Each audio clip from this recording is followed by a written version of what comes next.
সম্মানিত ইরাক প্রবাসী, আপনারা হয়তো দেখতে পাচ্ছেন যে একজন ইরাকি একটা দরজা ধাক্কাচ্ছে।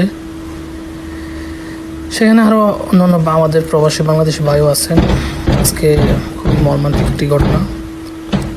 এই একটা অফিস, ইরাকে, এটা হচ্ছে কারাদে অবস্থিত, ইতনিয়ানো আরবাইন।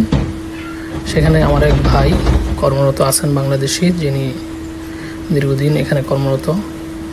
তো ইরাকিরা অনেক চেষ্টা করার পরে যখন দেখে দরজা খোলে না, তখন এটাকে বিভিন্ন আঘাত করে এটাকে খোলার চেষ্টা করে, কিন্তু হয় না। সবশেষ দরজা খুলছে।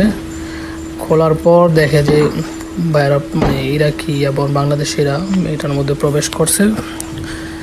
তারাও ভয় ছিল, সাধারণ অর্থে ভিডিও করছে অনেকেই যে ভিতরে কোনো সমস্যা কিনা।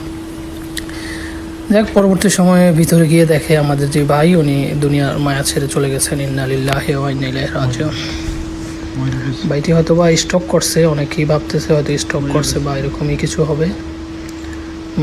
ভালো সুস্থ মানুষই ছিলেন, হঠাৎ করে এভাবে মারা গেছে। এখনও হয়তো কীভাবে মারা গেছে সেটার সঠিক খবর আমাদের মাঝে নাই।